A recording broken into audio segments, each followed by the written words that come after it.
Bonjour à tout le monde. Nous sommes lundi, le 13 janvier 2025, ici à l'école de Nianyar, pour la traditionnelle levée des couleurs, donc qui va nous servir de prétexte. Aujourd'hui, c'est un jour spécial pour nous. Et on a tout à l'heure dit levée de couleurs, mais aujourd'hui, ça va être une levée des couleurs très spéciale. Pourquoi? Donc, on va voir au cours de cette dite levée des couleurs. Donc, on va voir comment ça va se faire. Parce que donc, ça ne sera pas comme la levée qu'on a l'habitude de faire. Voilà, donc je donne la parole à monsieur Ndao. Bonjour chers collègues, comme l'a si bien dit mon ami ou bien mon collègue M. Diouf, aujourd'hui nous sommes ici à l'école élémentaire de Nianyar, comme il l'a dit, pour une journée spéciale. Donc si vous le voyez, tous les élèves sont sortis pour une cause tellement spécifique qui était la levée des couleurs. Donc aujourd'hui, comme vous le constatez, le mât est là, il n'y a pas de drapeau, il n'y a pas de corde. On ne va pas passer à la levée des couleurs. Prétexte, raison pour laquelle, si vous voyez ici, il y a le drapeau qui est mis en lambeaux ou bien le drapeau qui est tellement déchiré. Et donc, nous allons, au cours donc, de notre discussion, essayer de vous révéler la cause et les raisons pour lesquelles nous sommes ici autour du... Donc, aujourd'hui, chers élèves, comme on avait l'habitude de le faire à chaque début de journée, comme ici, aujourd'hui, c'est début de semaine, autant pour moi. Aujourd'hui, c'est lundi. Nous devons vraiment lever les couleurs. Donc, est-ce que à cette situation où nous sommes, nous pouvons faire la levée des couleurs? Pourquoi? Hein? Oui? Venez ici. Viens. Oui, pourquoi on ne peut pas lever la couleur? Parce que le drapeau est déchiré. Parce qu'elle a dit le drapeau est déchiré. Et quoi d'autre? Et quoi d'autre? Oui? Venez ici. Venez ici. Nabou, venez ici. Oui, pourquoi Nabou? Nabou? Parce que la corde est disparue. Parle fort. Parce que la corde est disparue. Très bien, parce qu'elle a dit que la corde est disparue. Donc, raison pour laquelle, donc aujourd'hui, on ne peut pas faire la levée des couleurs. Qui peut me dire qu'est-ce qui a fait disparaître la corde? Hein? Les jeunes garçons. Quels garçons? Est-ce que ce sont les garçons de l'école? Quels garçons? Les garçons de la rue. Ou bien les garçons qui errent autour de l'école. Donc qu'est-ce qu'ils ont fait? Ils ont volé la corde. Et quel constat vous avez constaté au sein de l'école? Est-ce que seulement c'est la corde qu'on a volée? Et qu'est-ce qu'on a fait encore? On a déchiré le...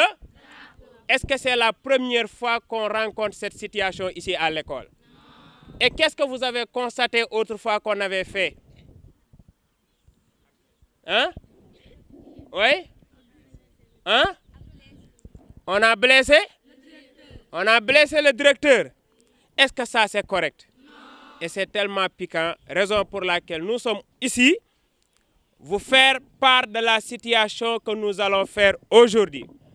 Aujourd'hui, nous allons croiser les bras, enseignants et élèves. On ne va pas faire cours. Pourquoi? Parce que nous avons subi des agressions. Nous avons subi des pillages ici à l'école et nous avons subi des sabotages au sein de l'école. Ce n'est pas pour la première fois. On avait subi ici des pillages à l'encontre des arbres que vous voyez.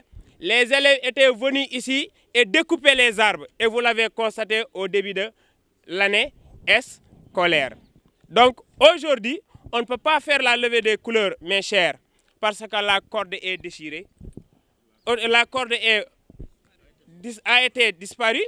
On a constaté aussi que le drapeau est déchiré. Donc aujourd'hui, nous allons faire une observation autour du drapeau. Et donc pour le reste, je vais essayer de donner aux autres pour qu'ils puissent continuer. Donc merci. Wa rahmatullah. Asalaamaaleykum mbokki Refane. Asalaamaaleykum mbokki Bambey. Asalaamaaleykum mbokku Sénégal. Comme ni ngeen ko gisee nii tey dañu am naqar boo xam ne jàpp nañ ne war nañu ko mën a partager avec la communauté. Pourquoi? Parce que nous parlons de l'école de la communauté. École maintenant communauté yi ñoo ko moom. Donc école communauté yi ñoo ko war a sàmm. Waaye communauté bi également moo war a sàmm ñiy jàngale ci école bi. Waaye fii dañu fi seetlu ne li fi xew bëri na te jaaduwut. Comme bëri na te jaaduwut ñi ëpp ci askan bi amuñu information bi dina am solo tey ñu yegge leen ko. maa bi bu ngeen ko gisee c'est la 3e fois ñu dagg ko bu ñu ñëwee ci cours bi lañ koy fekk ñu tëralal ñu ko ci. Loolu jaaduwut du benn yoon du ñaari yoon du ñetti yoon. waaye li arrivé la semaine passée loolu moom monsieur Thiam wax na ko sànq. C'est du jamais vu. Le drapeau est là. dañu ñëw fekk ñu jël corde bi dagg drapeau bi xotti ko tegal ñu ko fii encore une fois. bi loolu amee suñ directeur di Iba Diouf le lendemain mu jàpp ci benn gosse benn xale vient de nulle part ñëw di jël sa défense di ko saagay ndey ba agressé ko ci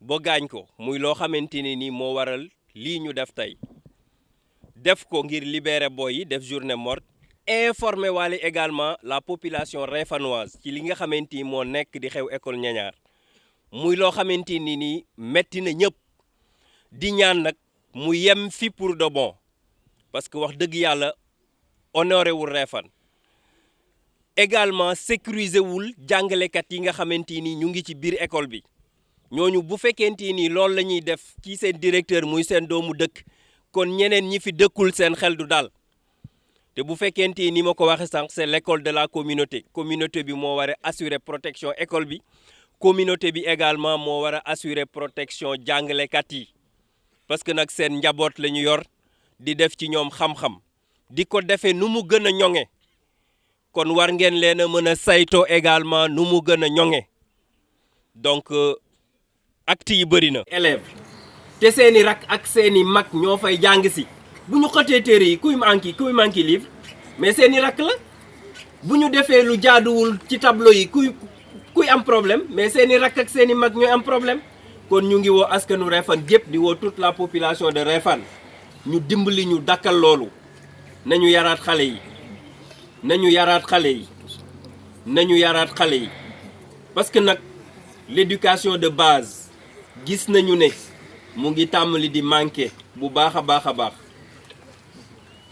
En venant ce matin j'ai suivi benn invité à ITV yu mel nii rek la doon wax avec l'arrêt des nawetaan à Guédiawaye donc acte yooyu nañu ci jóg au niveau national jar na sax pour man ñu créer lu ñuy tuddee la police éducative pourquoi pas y a plus d'éducation bu base bu amatul mais il faut que les tenants du pouvoir prennent leurs responsabilités jéem a éduquer xale yi école éducation la nekkoon mais on nous parle maintenant d'instruction l'école est lieu d'instruction la te li war a jëkk ci école mooy éducation comme éducation la ñu amoon dem ba bàyyi éducation ba ne dañuy instruire moo ñu jural lii lépp kon ñu ngi lancé waat appel boobu autorité yi ñu dellu si une école éducative parce que nag développement mënul am cim réew bu fekkente ni éducation amu ci éducation mooy jiitu ak patriotisme jeunes yooyee ndaw réew yooyee mën ko développer teg ko foo xamante ni fu fonk seen jot lay doon yooyu kaddu rek laa ci bëggoon yëkkati di leen jaajëfal vraiment bu fekkee am na lenn loo xamante ni dëng na ci kaddu yi ci doon wax moo matul rek jaa ngeen jëf je vais passer la parole à un collègue bu fekkee am na lu mu ciy sànni monsieur Kandé.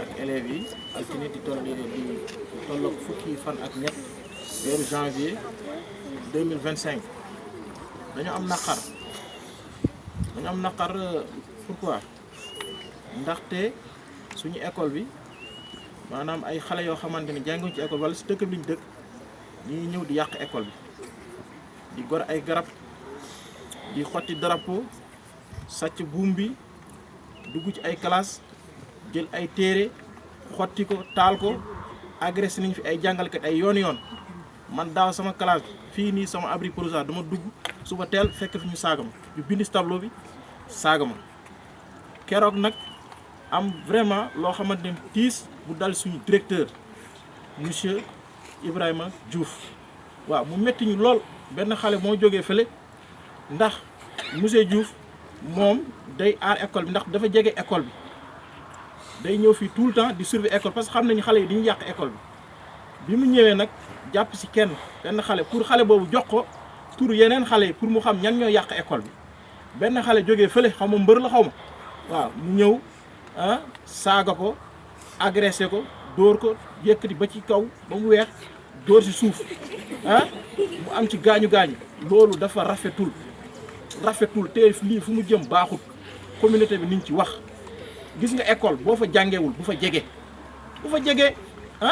même su dul loolu sax yow say rakk ñoo fay jànge ak say jarbaat ñoo fay jàngee école c'est pour la communauté comme ni ko monsieur Ndaw waxee comme ni ko yeneen collègues yëpp waxee c'est pour la communauté ñun dañ fay ñëw pour servir comprendre ñëw ci pour yàq waaw duñu ay sàcc duñu ay def ko du ñaawteef dañoo ñëw pour daan suñu doole ay enseignants lañ dañuy ñëw pour jàngale ku ñëw pour jàngale nag vraiment yaa ngi nekk ci école da ngay def école bi comme ni sa moomeel waaw boo gisee ñu yàq école bi wala di fa def loo xam ne jaaduwul tey mbir mi si monsieur Diouf la dal wante suba bu dakkul ñu négocier ko nëppal mën na dal ci keneen te mën na gën a pire loolu nag la ñuy éviter vraiment loolu appel boobu la ñuy lancer à tous les élèves à toute la communauté pour ñu xam école lu ñu war a sàmmal c'est un lieu sacré un édifice public li état bee ko moom école état bee ko moom boo ko vandaliser yaa ngi tooñ état te état ngay amal affaire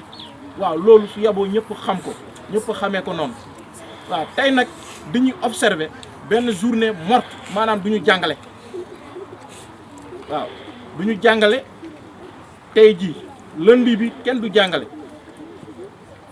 ba suba incha allah ngeen ñëwaat ngeen nag su ngeen demee ngeen faire passer l'information à vos parents il faut faire passer l'information à vos parents waaw pour information bi jàll ñu xam ni xale yi ni ñu wax ak xale yi nga xamante ni jànguñu wala am na ñoo xamante ni li gën a pire am na ñoo xam ni fii lañ jàngee mais dañuy dellu si waat ci école bi di ko yàq xoolal loolu wala bàyyi nañ jàng ñëwaat fii ci école bi di ko yàq loolu neexul ci xol ni ñu waxante dëgg man vraiment sama xol dafa fees del waaw vraiment ok jërë ngeen jëf. Nous, personnel de l'école, personnel éducatif de l'école de Niagnar et autres élèves apprenants, nous fustigeons et nous dénonçons avec la dernière énergie ces actes barbares, orchestrés et répétés à longueur de journée au sein de l'école. Et les collègues l'ont dit tout à l'heure, il y a beaucoup de problèmes et nous en sommes exposés. Et à longueur de journée, des gosses surgissent de nulle part, viennent faire des casses, faire des saccages et ensuite détruire et voler le matériel de l'école. Donc les derniers actes en date de la semaine dernière. Et comme on l'a dit en version Wolof, il y a des gosses qui étaient entrés dans l'école en train de faire des pillages, des casses et ensuite le directeur les a repérés. Et ensuite un autre est venu s'interposer et ce dernier aussi a violenté et a blessé le directeur. C'est ce que nous fustigeons, nous personnels et ensuite les élèves de l'école de Niagnar. Et si vous voyez bien, ces actes-là, ce sont des actes répétés. Parce que l'année dernière, en début d'année, les arbres qu'on avait plantés ici et qui commençaient à peine de pousser, des gosses se sont donné l'occasion de les couper. Et ensuite, on peut citer d'autres actes beaucoup plus sauvage et barbare. Et ensuite, regardez ces abris provisoires. N'assurent pas la sécurité des enseignants parce que M. Kandé l'a dit tout à l'heure. Un gosse était entré dans les lieux et ensuite il s'est permis même d'insulter le maître sur son tableau. Et ensuite, vraiment, ces choses-là doivent cesser.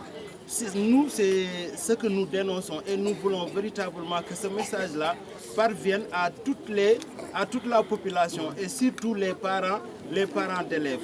Et qu'ils sensibilisent les enfants, qu'ils sensibilisent aussi les gosses qui ont ces idées néfastes de venir et détruire notre école qui est un établissement où l'on acquiert du savoir, un lieu où on acquiert du savoir.